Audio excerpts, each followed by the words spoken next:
اور حضور صلی اللہ تعالیٰ علیہ وسلم نے ہمیں پچھلی ساری قوموں سے جداگانہ اور ایک بھرپور اور ہر قسم کی خوشبو سے معمور دین عطا فرمایا ہے۔ کسی بھی اور قوم کی تھوڑی سی چیز کو بھی اسلام کے اندر شامل کرنا یا کچھ تھوڑی سی کسی سے کوئی چیز مستعار یا ادھار لینا، اسلام اس کو پسند نہیں کرتا۔ نبی پاک صلی اللہ تعالیٰ علیہ وآلہ وسلم نے فرمایا اہل یہود بغیر ٹوپی کے دستار باندھتے، جب سر پہ پگڑی باندھتے تو ان کے سروں پر ٹوپیاں نہیں ہوتی تھی۔ فرمایا تم نے ٹوپی پر دستار باندھنی ہے، یہودیوں کی مخالفت کرنی ہے، تم نے اہل یہود کی مخالفت کرنی ہے۔ فرمایا نصارہ کا طریقہ یہ ہے کہ وہ درمیان سے مانگ نہیں نکالتے، سر میں جب کنگھی کرتے ہیں تو درمیان سے مانگ نہیں نکالتے، تم نے درمیان سے مانگ نکالنی، ان کی تم نے مخالفت کرنی۔ فرمایا آتش پرست یہودی اور بہت ساری قوموں کا طریقہ یہ ہے کہ مونچھیں بڑی رکھتے ہیں، داڑھیاں چھوٹی رکھتے ہیں۔ فرمایا تم نے ان کی مخالفت کرنی ہے، مونچھوں کو پست کرنا ہے اور داڑھیوں کو بڑا کرنا ہے۔ کوئی چیز کسی اور کی مستعار لے کر دین میں شامل کرنے کو نبی پاک صلی اللہ علیہ وسلم نے پسند نہیں فرمایا، پسند نہیں کیا۔ فرمایا یہ کام تم نے نہیں کرنا، تمہاری علیحدہ ایک شناخت ہے، تم مسلمان ہو، تمہارا اٹھنا بیٹھنا کھانا پینا چلنا سونا جاگنا حتیٰ کہ تمہارا نماز جنازہ بھی دوسروں سے منفرد ہے۔ تم لوگوں نے کسی اور قوم کی کسی تھوڑی سی بھی چیز کو اپنے معاملات میں شامل نہیں کرنا۔ اس کو کہتے ہیں دو قومی نظریہ، یہ نظریہ ہے، اسی کی بنیاد پر پاکستان بنا تھا کہ ہندو ایک الگ قوم ہے، مسلمان ایک الگ قوم ہے، ان کا اٹھنا بیٹھنا کھانا پینا ہم سے بالکل علیحدہ ہے اور ہمارا ان سے بالکل علیحدہ ہے، طرز زندگی طرز معاشرت معیشت کہیں ملتی نہیں ہندوؤں سے مسلمانوں۔ لہٰذا ہمیں ایک ایسا وطن چاہیے، ہمیں ایک ایسا وطن چاہیے جس وطن کے اندر مسلمان اپنے طریقے کے مطابق اٹھیں بھی بیٹھیں بھی چلیں بھی سوئیں بھی۔ نماز پڑھنے کے لیے وطن نہیں بنایا گیا کہ ہم نے اذانیں دینی ہیں نمازیں پڑھنی ہیں جماعتیں کرانی ہیں۔ یہ کام ہندوستان میں آج بھی ہوتا ہے، وہاں مسجدوں میں اذان بھی ہوتی ہے، جماعت بھی ہوتی ہے، تلاوت بھی ہوتی ہے، مدارس بھی ہیں، مساجد بھی ہیں، عربی ادب بھی ہے، سارا کچھ ہے۔ وہ پریشان کرتے ہیں، اس سے قطع نظر کرتے ہیں، وہ تکلیف دیتے ہیں، لیکن پابندی نہیں ہے۔ یہ سارے کام وہاں بھی۔ پاکستان نماز کے لیے نہیں بنا، پاکستان تلاوت کے لیے فقط نہیں بنا، پاکستان نبی پاک کے نظام کے لیے بنا ہے کہ کچہری میں حضور کا دین نافذ کیا جائے گا، اسمبلی میں نبی پاک کا دین نافذ کیا جائے گا۔ حضرت عمر فاروق رضی اللہ تعالیٰ عنہ کے طریقوں کے مطابق حکمران اس ملک کو چلائیں گے، اس لیے پاکستان بنایا گیا تھا۔ اب تو کوئی یہ نعرہ نہیں نہ لگاتا، کوئی جماعت بھی یہ نعرہ نہیں لگاتی جتنی سیاسی جماعتیں ہیں۔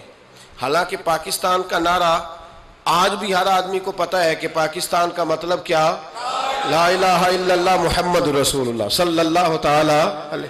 لیکن کوئی بھی سیاسی جماعت اب اس نعرے کو لگانے کو تیار، بلکہ اس نعرے سے کامتے ہیں سیاسی حکمران، ان کو ڈر آتا ہے، ان کو پتہ ہے کہ جب پاکستان کا ترجمہ لا الہ الا اللہ محمد رسول اللہ ہوگا تو سب سے پہلے ہمارے لیے مشکل بنے گی، ہمیں سب سے پہلے احتساب کے کڑے مراحل سے گزرنا پڑے گا۔ دیکھیں نا، جمہوریت کے لیے اگر پاکستان بنا تھا تو جمہوریت تو میں ہمیشہ کہتا ہوں ہندوستان کی جمہوریت آج بھی پاکستان سے بڑی مستحکم ہے، ایک دفعہ بھی وہاں ڈکٹیٹر کی حکومت نہیں آئی۔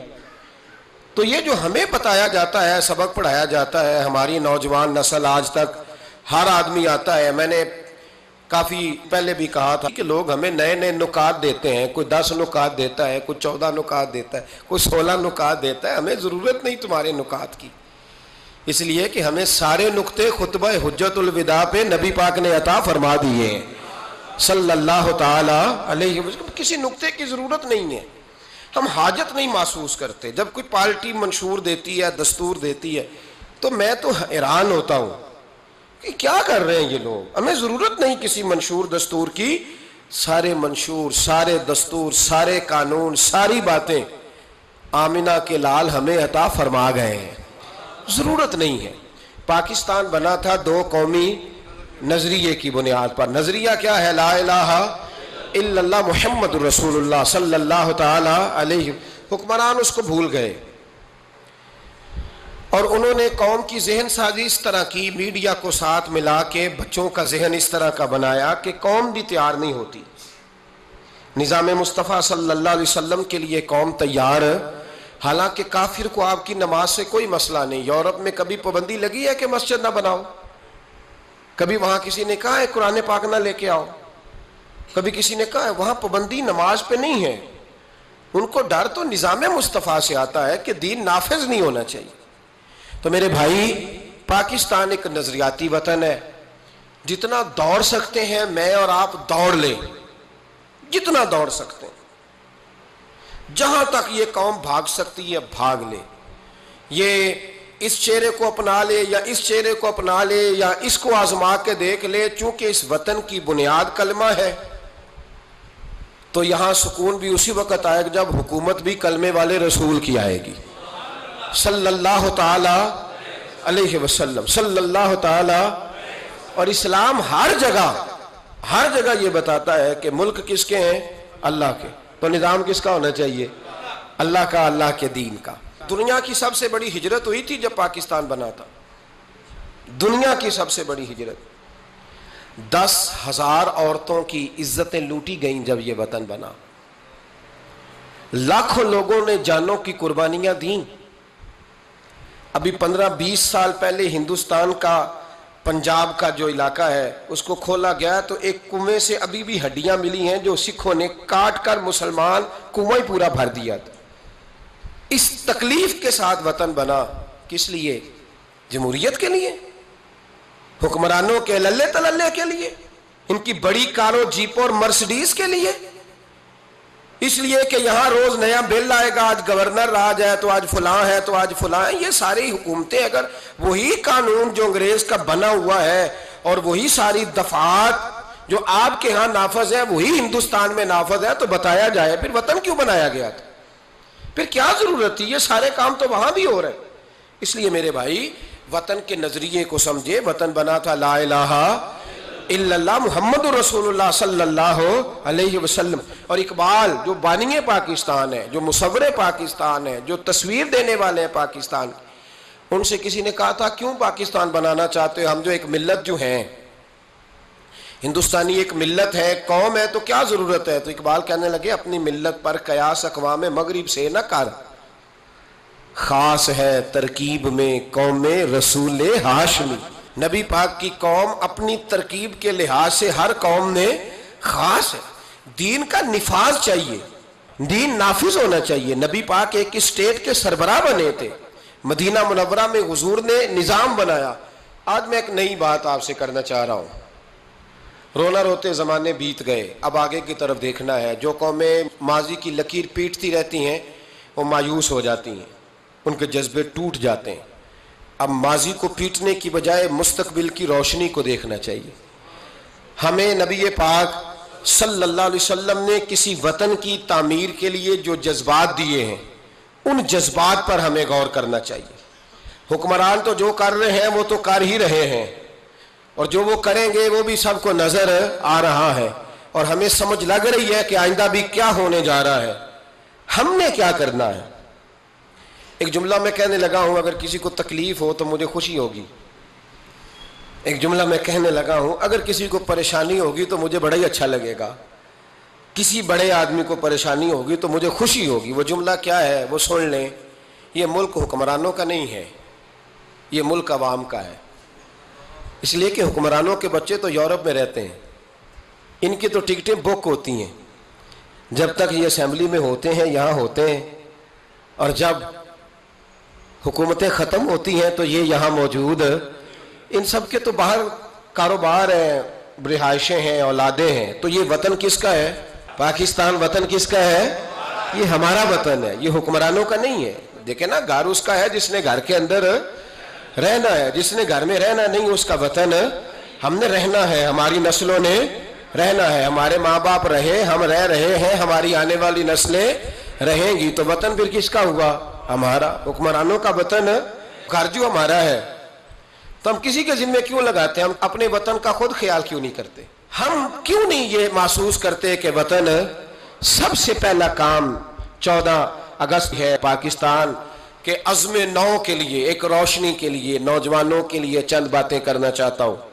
پہلی بات اپنے ذہن میں بنائیں کہ وطن کی جو محبت ہوتی ہے نا, حب الوطن من الایمان, وطن کی محبت ایمان کا حصہ ہوتی ہے. اس بات کو یاد کر لے. میرے نبی پاک علیہ السلام مکہ مکرمہ سے تشریف لائے تھے, حضور مہاجر بن کے مدینے آئے تھے, لیکن بخاری مسلم کی ایک ایسی حدیث ہے جس کی میں نے کبھی شرح نہیں پڑھی, اور میں اس حدیث کی شرح میں کبھی نہیں گیا اور جانا چاہتا بھی نہیں. نرالا رنگ ہے اس حدیث پاک کا. میرے محبوب پاک علیہ السلام مہاجر بن کے مدینے آئے, لیکن حضور نے ایک موقع پہ فرمایا, سنو بھائی مہاجرین اور انصار, کان کھول کے سنو.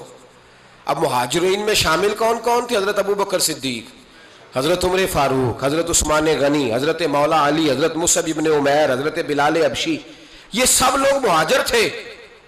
لیکن حضور نے وطن کی محبت بیان فرمائی. میرے محبوب نے فرمایا, یاد رکھنا اگر کبھی لوگوں میں اختلاف رائے ہوا اور لوگوں کی 2 لائنیں بن گئیں, ایک قطار ادھر جا رہی ہے لوگوں کی اور ایک قطار ادھر جا رہی ہے, تو فرمایا اگر تم مجھے دیکھو گے نا میں کس قطار میں ہوں, تو میں تمہیں اس قطار میں ملوں گا جس قطار میں میرے مدینے والے جا رہے ہوں گے. میں کہہ رہا ہوں بلا تبصرہ, بغیر تشریح کے اس روایت کو دیکھیے گا. حضور نے اپنے وطن سے پیار کیا اور اپنے وطن کے لوگوں سے محبت فرمائی. حضرت ابو ہریرہ فرماتے ہیں جب ہم سفر سے واپس آتے تھے نا, سفر سے واپس لوٹتے تھے اور مدینہ منورہ کی عمارتیں نظر آتی تھی, مکانات نظر آتے تھے, تو ہم حضور کا جذبہ دیکھتے. میرے محبوب پاک گھوڑے کو تیز کر دیتے, سواری کو دوڑاتے, یا رسول اللہ کیا ہوا؟ فرمایا جلدی کرو میرا شہر آ گیا ہے, میرا علاقہ آ گیا ہے. حضور نے اپنے وطن سے پیار کیا, اگرچہ اس وطن کی انفرادیت اپنی جگہ پہ ہے, اس کی عظمت اپنی جگہ. ایک پہلو ان حدیثوں سے یہ بھی ملتا ہے کہ جس جگہ ہم رہتے ہیں ہمیں اس وطن سے پیار ہونا چاہیے, ہمیں پاکستانی ہونے پر فخر ہونا چاہیے. مدینے کے بعد, مکے کے بعد اگر ہمیں کسی وطن سے پیار کرنا چاہیے تو پاکستان سے کرنا چاہیے. اس کی گلیوں سے, اس کے کھیتوں سے, اس کے کھلیانوں سے, اس کے گاؤں سے, اس کے شہروں سے ہمیں پیار کرنا چاہیے, ہمیں محبت کرنی چاہیے. ہمارا معاملہ کیا ہے؟ ہم صرف اپنے گھر سے پیار کرتے ہیں, اس لیے 1.25 کروڑ روپیہ بنگلے پہ لگ جاتا ہے, 10,000 روپیہ لوگ اپنی گلی پہ نہیں لگاتے. وہ گلی کس کی ہے؟ اس پہ کیوں نہیں پیسے خرچ ہوئے؟ کہتا ہے وہ ٹیکس دیتا ہوں تو ٹیکس والے خرچ کریں گے. او خدا کے بندے, وطن تیرا ہے تو گلی بھی تیری ہے, اس کی تعمیر کی ذمہ داری بھی تیری ہے. تو چھوڑ, اگر وہ اتنے ہی اچھے ہوتے تو اب تک سنور نہ گیا ہوتا. تو اپنی گلی کا خیال کر, تو اپنے علاقے کا خیال کر, تو اپنی بستی کا خیال کر, تو توجہ دے, تو اس کی تعمیر میں کردار ادا کر. الیکشن آیا تو لوگوں نے کوڑے کی تصویریں کھینچ کھانچ کے سوشل میڈیا پہ ڈالی. فلاں ایم صاحب نے بھی اپنے علاقے سے کوڑا نہیں اٹھوایا, فلاں نے بھی کوڑا نہیں اٹھوایا, فلاں نے بھی کوڑا نہیں اٹھوایا. کوڑا جب بارش ہوتی ہے تو تعفن پھیلتا ہے. مجھے کچھ سانس میں تکلیف ہوئی تو ڈاکٹر صاحب سے جب میں نے مشورہ کیا تو وہ مجھے کہنے لگے کوئی تعفن والی جگہ نہیں ہونی چاہیے, اس سے آپ بچیں, درختوں کے پاس رہیں, پتوں کے پاس رہیں جہاں سے آکسیجن تازگی ملے. اور یہ ضرورت صرف مریض کی نہیں ہے, یہ ہر اس شخص کی ضرورت ہے جس کی سانسیں چل رہی ہیں, اس کو اس کی حاجت ہے. کوڑے پر جب بارش پڑتی ہے تو تعفن پھیلتا ہے, ایسی سخت بدبو آتی ہے جس سے امراض پیدا ہوتے ہیں. حکمران نے کوڑا نہیں اٹھایا, بلدیہ کے لوگوں نے ذمہ داری محسوس نہیں کی, ایم صاحب کے حلقے میں ڈھیر لگے ہوئے کوڑے کے. لیکن ایک سوال ہے, پوچھنے کی اجازت ہونی چاہیے. وہ سوال یہ ہے کہ کوڑا اٹھانے والے نے تو نہیں اٹھایا, پر بتائیے کوڑا پھینکا کس نے تھا؟ جو آدمی سودا خریدنے کے لیے 4 گلیاں آگے جا سکتا ہے وہ کوڑا پھینکنے کے لیے بھی تو جا ہی سکتا ہے نا. اس کو پتا ہے نا کوڑا پھینکنے کی جگہ, پھینکا کس نے کوڑا؟ اچھا ایک بات اور ذرا آپ کی توجہ کے لیے, سوشل لوگ ہیں ہم معاشرے کا حصہ ہیں. ہمیں معاشرے میں لوگوں کی ضروریات درپیش رہتی ہیں. سوشل لائف میں اگر آپ تھوڑا سا آگے بڑھیں نا، آپ کے گھر میں جو بیٹی کا رشتہ دیکھنے آتا ہے نا، وہ جن چیزوں پر کمنٹس کرتا ہے نا، ان میں ایک چیز یہ بھی ہوتی ہے، وہ لوگ کہتے ہیں بھائی آپ کا گھر بھی اچھا ہے، آپ لوگ بھی اچھے ہیں، لیکن جس علاقے میں آپ رہ رہے ہیں نا، وہ علاقہ صاف ستھرا نہیں ہے، وہ علاقہ اچھا نہیں ہے، وہ اس چوک میں بھی کوڑا پڑا ہے، پچھلے چوک میں بھی کوڑا پڑا ہے. تو یہ جو گلیوں میں کوڑا پڑا ہوتا ہے نا، یہ اس مقامی لوگوں کی تہذیب کی عکاسی کرتا ہے. آپ اس پہلو پر یہ میں اپیل کر رہا ہوں، میں گزارش کر رہا ہوں، میرے بزرگ میرے دوست ناراض نہ ہو، میری بات پر توجہ دیں. اب سنیں میرے نبی پاک صلی اللہ علیہ وسلم نے ہمیں تربیت کیا دی. حضور علیہ السلام فرماتے ہیں، امام رازی نے تفسیر کبیر میں حدیث لکھی ہے، محبوب فرماتے ہیں قیامت کے دن اللہ تبارک و تعالیٰ ایک گناہگار کے بارے میں جنت کا فیصلہ فرما دے گا. وہ گناہگار بڑا تھا، بڑا مجرم تھا، بڑا، بندے کو پتا ہوتا ہے نا اپنا کہ وہ کتنا گناہ، وہ گناہگار نہ رب کے کرم پر رو پڑے گا، اپنے رب کی عطا پر شرمندہ ہو کے روئے گا اور ہاتھ باندھ کے عرض کرے گا مولا میں تو جانتا ہوں میں کیا ہوں، ایسی کون سی میری نیکی تھی کہ تو نے مجھے بخش دیا. وہ خود شرمندہ ہو کے تڑپ کے بولتا ہے، تڑپ کے، میری اجرت میری محنت سے زیادہ کیوں ہے، میرے محسن تیرے احسان سے ڈر لگتا ہے. تو وہ خود بول پڑا، کہنے لگا مولا مہربانی فرما مجھے بتا یہ میرے اوپر کرم کیسے ہوا، میں تو اس قابل نہیں تھا.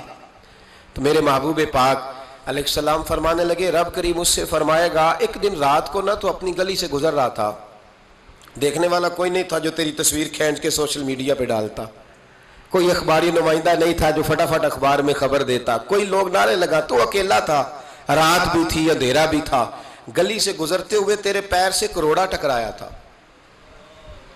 رات تھی، کوئی دیکھنے والا نہیں، تعریف کرنے والا نہیں، تو نے وہ روڑا اٹھا کے پھینک دیا تھا. کیوں پھینکا تھا؟ تو نیکی چونکہ اس کی نظر میں معمولی تھی تو وہ بھول چکا تھا، کہے گا یا اللہ وہ والا روڑا، وہ ایک روڑا مالک کریم، وہ تو میں نے اس لیے اٹھایا تھا کہ میرے محلے میں بوڑھے بھی رہتے ہیں، بیمار بھی رہتے ہیں، بچے بھی رہتے ہیں، کمزور بھی رہتے ہیں، اس لیے اٹھایا تھا کسی کو ٹھوکر نہ لگ جائے. میرے محبوب فرماتے ہیں عرش کے مالک نے فرمایا، رب کریم نے فرمایا تو رات کے اندھیروں میں روڑے اٹھا اٹھا کے میرے بندوں کا خیال رکھے تو میں آج قیامت کے دن تیرا خیال نہ رکھوں. فرمایا اس ایک روڑے کے اٹھانے کی برکت سے میں نے تیرے لیے جنت کا فیصلہ فرما دیا. تو اگر آپ اپنی ہی گلی کا کوڑا اٹھائیں، اگر اپنی ہی گلی کے روڑے اٹھائیں تو اس سے ہمارا وطن سنورے گا، اس سے ہماری گلیوں میں، ہمارے علاقوں میں، ہمارے محلے میں، ہمارے علاقے میں صفائی پھیلی. راولپنڈی میں سیاستدانوں نے اور سپورٹروں اور ووٹروں نے بڑی گندگی پھیلائی، پوسٹر لگائے، وہ پھٹتے تھے، بارش ہوتی تھی تو وہ گلیوں میں بہتے تھے، تباہی تھی. تو اخبار پہ سارا وہ ان بچوں کا وہ طریقہ آیا، انہوں نے کیا کیا کہ 15-20 بچوں نے مل کے پروگرام بنایا کہ گانے ڈالنے والے تو ڈال کے چلے گئے. میں نے شروع میں کہا ان کا تو وطن ہی نہیں، تو انہوں نے کہا کہ محلہ تو ہمارا ہے نا، اس گلی سے گزرنا تو ہم نے، تو ہم کیوں امید رکھتے ہیں کہ وہ جیتنے والا آئے گا یا ہارنے والا آئے گا اور وہی اٹھائے گا. گلی ہماری، محلہ، 15-20 پڑھے لکھے نوجوان، یہ تعلیم یافتہ طبقہ ہوتا ہے. تعلیم یافتہ طبقہ وہ نہیں ہوتا کہ لمبے بال رکھ کے تو گلی کے کونے پہ کھڑے ہو کے کہے یہ سارا محلہ جاہلوں کا ہے، دیکھو روڑی لگائی ہوئی. یہ تعلیم نہیں، یہ جہالت ہے.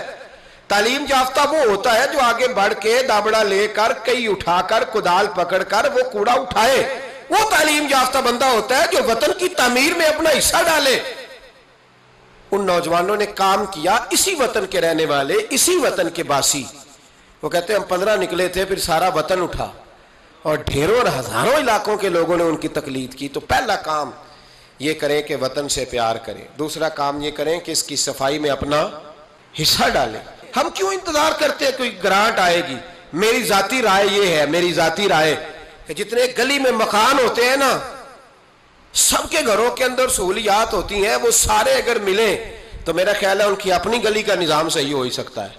تو آؤ مل کے اس وطن کو سنوارنے کی کوشش کریں، اس کی گلیوں پہ محنت کریں، اس کے کھیتوں پہ محنت کریں. اور تیسری بات، اس وطن کو سرسبز و شاداب بنائیں. کیا انداز ہے میرے محبوب کے سمجھانے کا. یہ بخاری کی حدیث ہے. میرے محبوب فرمانے لگے جس نے کوئی ایک درخت لگایا، جس نے کوئی ایک درخت لگایا یا پودا لگایا یا کوئی ایسی چیز لگائی، فرمایا اس سے کوئی انسان نفع اٹھائے یا اس سے کوئی جانور نفع اٹھائے. فرمایا جب تک لوگ نفع اٹھاتے رہیں گے رب لگانے والے کے نامہ اعمال میں نیکیاں درج فرماتا رہے گا. تو ہم کیوں درختوں کو کاٹتے ہیں؟ ہمیں چاہیے نا اس کو سرسبز و شاداب کرنے میں اپنا کردار ادا کریں تاکہ ہمارے وطن میں خوبصورتی پھیلے. ایک مرض بڑی تیزی سے پھیل رہا ہے، ہیپاٹائٹس سی کا مرض ملک میں بڑی تیزی سے پھیل رہا ہے، بڑی تیزی سے. جگر کام کرنا چھوڑ جاتا ہے، معدے کی بیماریاں بڑھتی ہیں، پیٹ کے درجنوں امراض ہیں، پیٹ میں پانی پڑ جاتا ہے.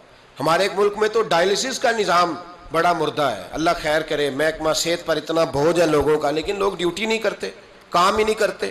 غصہ ہی بڑا آتا ہے ڈاکٹر حضرات کو. اللہ ماشاء اللہ مریض تکلیف سے کرا رہا ہے لیکن وہ کہہ رہے ہیں اب ٹھیک ہے، سرکاری نوکری اسی طرح کی ہوتی ہے، موج کرنی چاہیے. خیر صلی اللہ. بڑی تیزی سے مرض پھیل رہا ہے اور لوگ کمزور ہو رہے ہیں، بڑی مجبوری ہے، لوگ رو رہے ہیں، تڑپ رہے ہیں. اور یہ دکھ وہی سمجھ سکتا ہے جس کا گھر میں کوئی بیمار ہوتا ہے. آؤ نا اس وطن کے لیے کچھ کریں، کوئی ہمت کرے، کوئی جدوجہد کرے، کوئی کوشش کرے. آؤ کچھ کریں اس کے لیے. کیا کریں؟ اس ہیپاٹائٹس سی کی بیماری سے لڑنے کا سب سے پہلا حل ڈاکٹر یہ بتاتے ہیں کہ پانی اگر لوگ صاف پینے لگ جائیں، اگر پانی صاف ملنے لگ جائے تو ان بیماریوں میں 90% کنٹرول ہو سکتا ہے. یار صرف صاف پانی، لیبارٹری کے ٹیسٹ کے مطابق جو بڑا مہنگا بور بھی ہے وہ بھی ₹1,00,000 سے نیچے ہے. ایک گلی میں اگر ایک بور ہو جائے ایسا جس کا پانی زبردست ہو تو کتنے لوگ ہیں جو بچیں گے؟ کتنے لوگ ہیں جو اس آزمائش سے بچیں گے؟ میں نے مسجد میں وہ بور کرایا ہے، ٹوٹی باہر نکالی. میں ایک دن رات کو 1:30 بجے آیا تو باہر ٹوٹی سے 2-3 لوگ پانی بھر رہے تھے، 2-3 لوگ. تو 1:30-2 بجے رات کے تو میں نیچے اترا تو میں نے کہا خیریت ہے. اچانک میری طبیعت میں یہ خیال آیا کہ کوئی مجبوری ہو گئی ہوگی اس وقت، کوئی مریض نہ ہو. کہنے لگے پانی پینا تھا، گھر میں پانی ختم ہو گیا تھا تو میں بھی دیر سے آیا ہوں، کہیں گیا ہوا تھا، ابھی پہنچا ہوں. تو گھر والوں نے بتایا تو میں نے کہا ٹھہر جاؤ، گھر والا پانی نہیں پینا، میں آپ کو وہ پانی لا کے دیتا ہوں جو لیبارٹری سے ٹیسٹ شدہ ہے. اور 3-4 دفعہ میں نے اس کو بھیج کے ٹیسٹ کرایا. اب سنو اس کی بیس کیا ہے. اس کی بیس کیا ہے؟ ہم تو سمجھتے ہیں نا کل شریف پہ صرف چنے رکھنے چاہیے، ہم سمجھتے ہیں کل شریف پہ پھل آنا چاہیے اور بریانی پکنی چاہیے. ترمذی کی حدیث ہے، حضرت سعد رضی اللہ تعالیٰ عنہ کی اماں انتقال کر گئی. آنکھیں عرض کرنے گے یا رسول اللہ اماں فوت ہو گئی ہے، کچھ کرنا چاہتا ہوں. تو میرے محبوب نے فرمایا مدینے میں میٹھے پانی کے کنویں کوئی نہیں، قلت ہے، تو ایک کنواں کھدوا دے، لوگ پانی پیتے رہیں گے، رب کریم تیری اماں کو قبر میں راحت عطا کرتا رہے گا. حضرت سعد نے کنواں کھدوایا. قربان جاؤں محبوب کی عظمت پہ.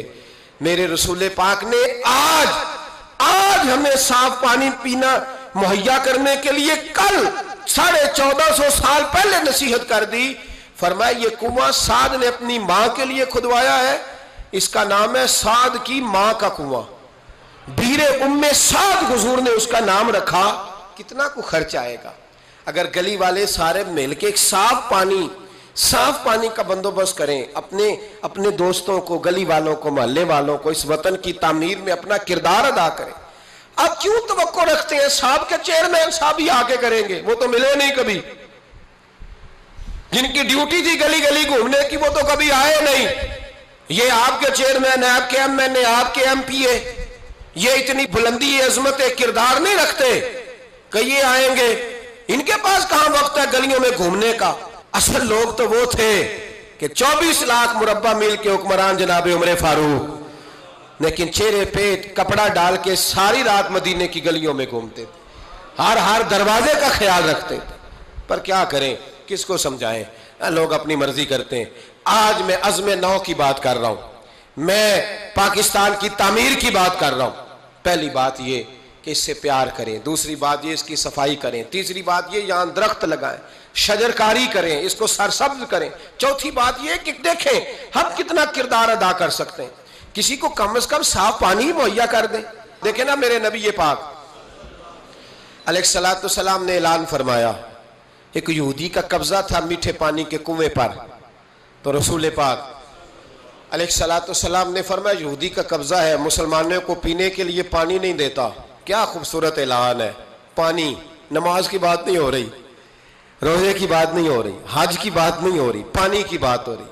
پینے کے پانی کی. کتنا بڑا اعلان ہے. لوگوں نے دین کو محدود کر دیا ہے کہ با مسجد کے اندر آ کے نماز پڑھنا ہی خالی مذہب ہے, روزہ رکھنا ہی خالی مذہب ہے. میرے محبوب پاک علیہ السلام نے کیا ارشاد فرمایا؟ حضور نے فرمایا یہودی کا قبضہ ہے, لوگوں کو پینے کے لیے صاف پانی نہیں دیتا, میٹھا پانی نہیں دیتا. منبر پر مسجد نبوی پر اعلان کر رہا ہوں. حضور فرمانے لگے جو اس سے کنواں خرید کر وقف کرے گا یہ میرے ہاتھ میں جنت کی ٹکٹ ہے. حضور فرمانے لگے مصطفیٰ کا وعدہ ہے پانی کے لیے, یعنی پینے کا پانی, یعنی لوگوں کے حلق سے پانی اترے. جاگو جاگو, وطن کے لیے کرو, محنت کرو, آگے بڑھو. میرے رسول پاک علیہ السلام نے فرمایا جو میرے مدینے والوں کے لیے پانی کا کنواں وقف کرے گا میں جنت دیتا ہوں. حضرت سیدنا عثمان غنی پہنچ گئے, اس کے پاس پہنچے.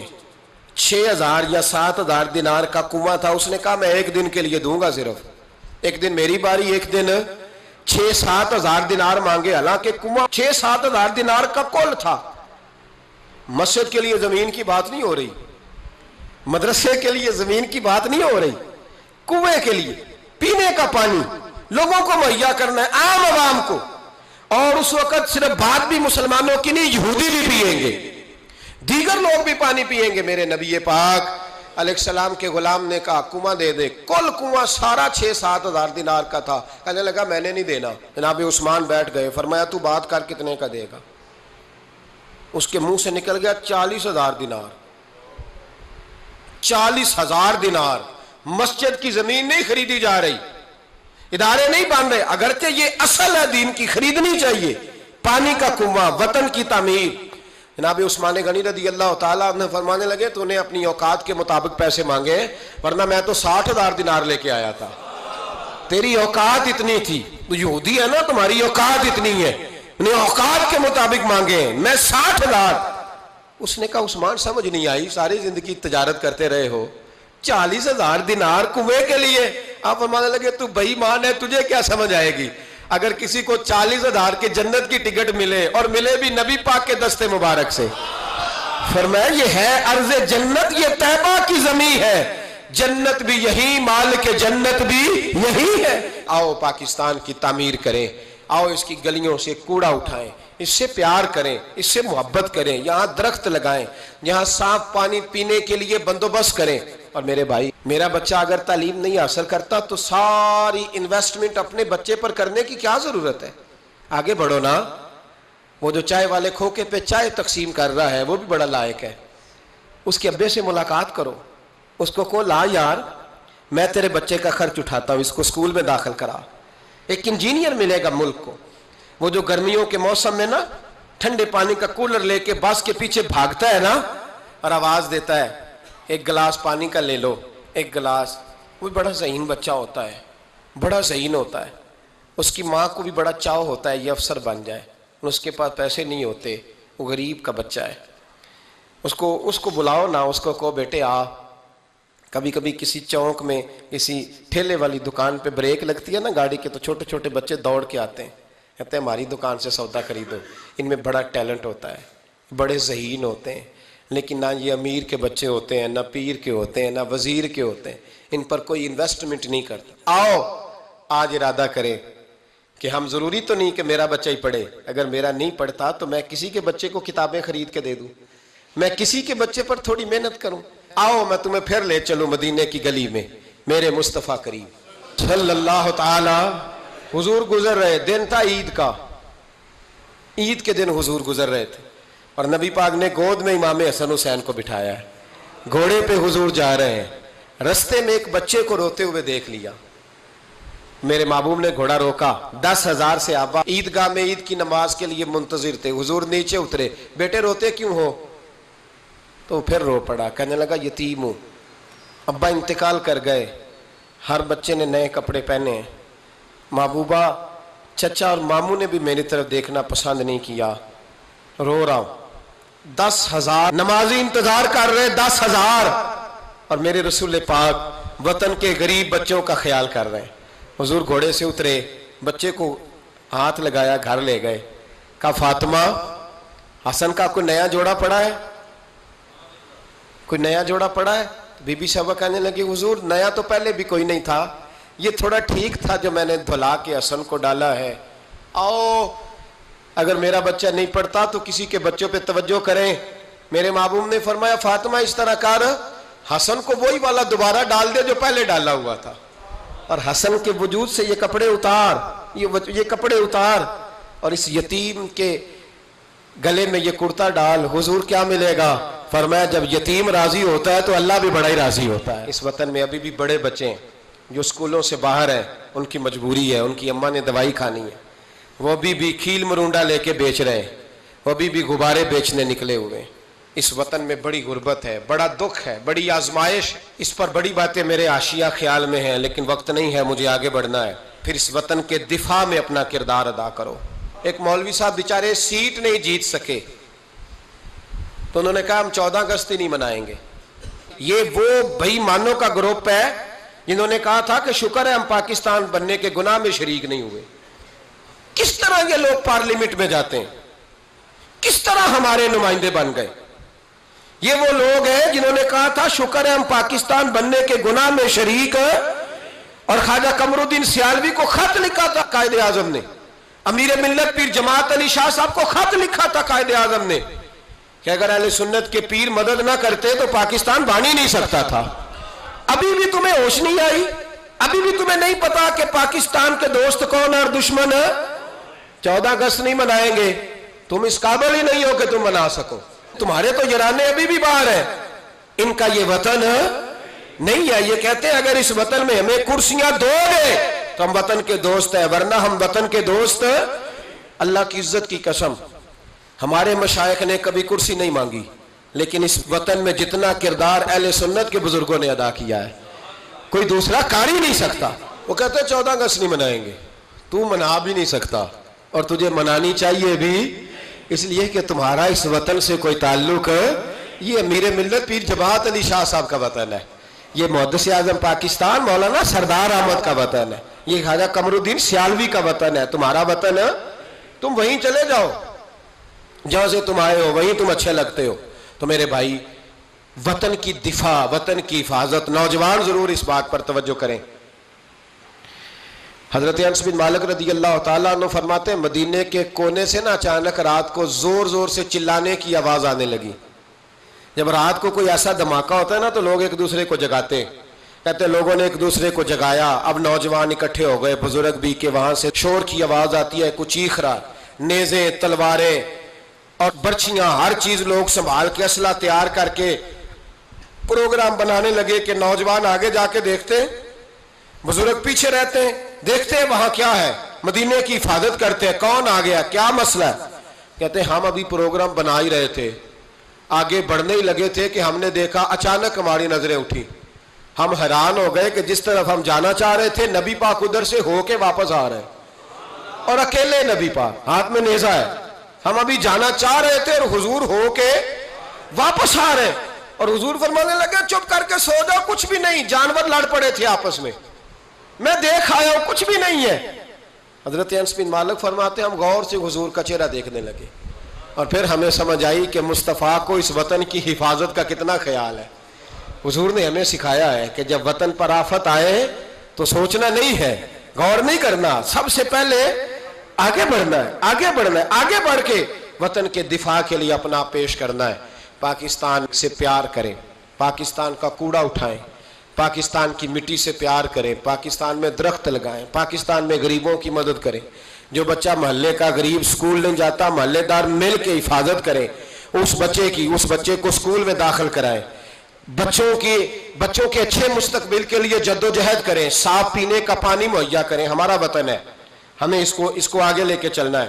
14 اگست پہ یہ پیغام ہے, یہ میسیج ہے کہ تھوڑا تھوڑا کر کے اس وطن کی تعمیر میں اپنا کردار ادا کریں. اس کی گلیوں کو سجائیں, سنواریں. کبھی سڑک پر ریپر نہ پھینکیں, کبھی شاپر نہ گرائیں, کبھی کسی گندگی سے اس وطن کو آلودہ نہ کریں. میرے عرب کو آئی ٹھنڈی ہوا جہاں سے, میرا وہی وطن ہے, میرا وہی وطن ہے. اقبال کہا کرتے تھے کہ حضور کو یہاں سے ٹھنڈی ہوائیں آئی ہیں, اس وطن کے لیے اپنا کردار ادا کریں. دیکھیں آپ اور میں کیا کر سکتے ہیں, وہ سارا کچھ کریں. میری گزارش ہے کہ کم از کم 5 بچے پڑھانے کا عہد کرے ایک بندہ. ان کا آپ تعلیمی خرچ اٹھا سکیں تب کتابیں لے کے دے سکیں تب کوشش کریں کہ 5 بچے کم از کم. ہو سکتا ہے ایسا؟ اگر ہر پاکستانی 5 بچے پڑھانے کا ارادہ کر لینا تو لاکھوں بچے اسکولوں میں دوبارہ سے چلے جائیں گے. لاکھوں بچے. تھوڑا تھوڑا خیال کرے. اور اگر کوئی وہ کام کرے جو امام اعظم کرتے تھے, غریب کے بچے کو لے آتے تھے اور فرماتے تھے میں تیرے گھر کا خرچہ دوں گا, تو تعلیم حاصل کر. اسی کو وظائف کہا جاتا ہے. یہ کام کریں. میری دعا ہے یہ وطن قیامت کی صبح تک قائم رہے اور اس وطن سے روشنیاں پھوٹتی رہیں. یہ امت مسلمہ کی قیادت کرے. آخر دعوانا ان الحمدللہ رب العالمین.